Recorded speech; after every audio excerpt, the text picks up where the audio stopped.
السلام علیکم۔ یہ چیز ہم اپنے بچپن میں دیکھ چکے ہیں کہ جب ایک شیشے کو سخت گرمی کے موسم میں جب سورج کی کرنی بہت زیادہ تیز ہوتی تھی، ہم اس کے سامنے ایسا رکھتے تھے تو وہ ایک جگہ پر جا کر بالکل یعنی کہ ساری جو کرنی ہے وہ ایک جگہ پر جا کر مرکوز ہو جاتی تھی، ایک جگہ پر اکٹھے ہو جاتی تھی۔ تو اگر ہاتھ سامنے ہم کرتے تو کچھ دیر بعد ہاتھ جلنا شروع ہو جاتا تھا۔ اگر اس کے سامنے کوئی زندہ چیز رکھتے تو شاید کہ وہ تھوڑا ٹائم لگے لیکن شاید کہ اس کو جلا کر راکھ کر دے۔ اگر یہی شعاعیں بہت زیادہ تیز مقدار میں پھینکی جائے تو پھر وہ کیا کریں گے؟ جس طرح سے مکرویوز جو کہ حال ہی میں امریکہ نے اس کا بڑی بہترین طریقے سے استعمال بھی کیا تھا، بالکل اسی طرح سے اگر ان لائٹ کے شعاؤں کو بہترین طریقے سے اکٹھی کر کے ان کا استعمال کیا جائے تو یہ ایک ہتھیار سے کم نہیں ہے، اور یہی اب اسرائیل نے کیا بھی ہے۔ جب ان کے پاس ایران کے میزائلز اور ڈرون جو کہ بہت سستے ہوتے تھے وہ جاتے تھے تو یہ بہت زیادہ خرچہ کر لیتے تھے، جو ان کے میزائل ہوتے تھے وہ بہت زیادہ پیسوں کے تھے، تو اس طرح سے اکانومیکلی اسرائیل کو نقصان ہو رہا تھا۔ تو انہوں نے اب ایک نیا سسٹم ایجاد کیا ہے جس کو کہا جاتا ہے کہ لیزر سسٹم۔ لیزر کے ذریعے سے وہ اب لیزر کو از دا ہتھیار، از دا ویپن، وہ اب استعمال کر رہے ہیں، لیزر ویپن سسٹم۔ اسرائیل نے بھی اس کو بنایا ہوا ہے، اس سے پہلے امریکہ نے بنایا تھا، رشیا کے پاس بھی اب ہے، انڈیا کے پاس بھی اب ہے، چائنا کے پاس ہے، سب کے پاس ہے، لیکن اب پاکستان کے پاس نہیں۔ اور پاکستان نے کا پکا یعنی کہ پروگرام یہ ہے کہ 10 مارچ سے پہلے ہم یہ سسٹم حاصل کرنے ہر صورت میں، کیونکہ اور اب پاکستان نے جو جن کمپنیوں کے ساتھ انہوں نے یعنی کہ رابطہ کیا ہوا یہی کہا ہے کہ جو سسٹم ہمیں چاہیے وہ ایسا ہو کہ 2.5 کلومیٹر پلس تک اس کا رینج ہو، اور موسم کا کوئی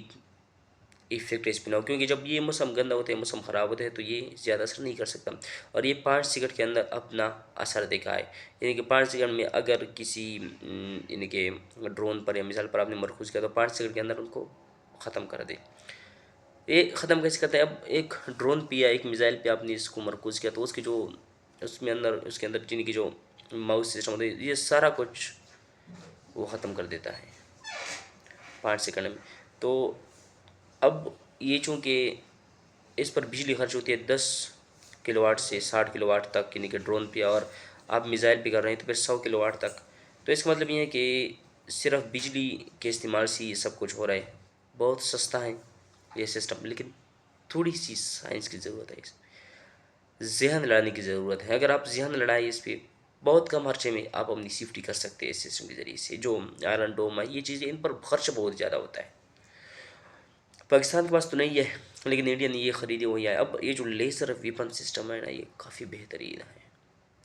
اور یہ یقین ہے کہ یہ ایران بھی حاصل کرے گا اور کر بھی سکتا ہے ایران، کیونکہ ہم یہ جانتے ہیں کہ ٹیکنالوجی کے لحاظ سے ایران کسی سے کم نہیں ہے، لیکن ایران کا مسئلہ یہ ہے کہ ان کے پاس اکانومی کے لیے وہ مشکلات کا شکار ہیں۔ تو امید تو یہی ہے کہ انشاءاللہ پاکستان حاصل کر لے گا اس چیز کو، اور پاکستان کے حاصل کرنے کے بعد ایران کو بھی زیادہ مشکل یہ نہیں ہے کہ اس ٹیکنالوجی کی حاصل کر سکے، اور انہوں نے حاصل بھی کر لینی ہے بہت ہی جلد۔ تو اس طرح سے ایسے سب کچھ کرنے کے بعد کیا ہوگا پھر؟ اگر لیزر ویپن سسٹم یہ وجود میں آ جائے تو اس کے ساتھ ہی وہ ممالک جن کے پاس یہ ہوگا وہ تو سیف ہو جائیں گے، لیکن دوسرے ممالک کے لیے یہ بہت زیادہ خطرناک ہو جائے، کیونکہ کم انرجی، کیونکہ کم خرچے کے ساتھ آپ دوسروں کے سب کچھ کو آپ تباہ کر سکتے ہیں۔ آگے دیکھتے ہیں کہ کیسے کیسے ہتھیار آتے ہیں۔ اب تو روشنی کو استعمال کرنے لگ گئی ہے،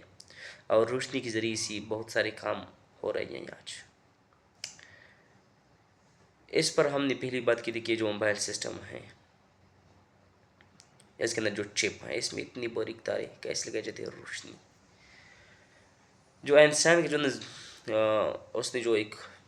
پیش کیا تھا، ایک فارمولہ تھا E=mc²، اس کا بہت زیادہ استعمال ہونے لگ گیا ہے اب۔ آگے مستقبل دیکھتے ہیں کہ مستقبل کیسا ہے، لیکن ابھی تک یہی ہے کہ اب یہ جو لائٹ ہے، یہ جو روشنی ہے، یہ ہماری زندگی میں بہت زیادہ سرایت کر چکی ہے، ایون کہ اب تو حفاظت بھی کرنے لگ گئی ہے۔ اس دعا کے ساتھ اجازت چاہتا ہوں کہ اس وطن پہ اتری او فصل گل جسے اندیشہ زوال نہ ہوا، ما علینا الا البلاغ المبین۔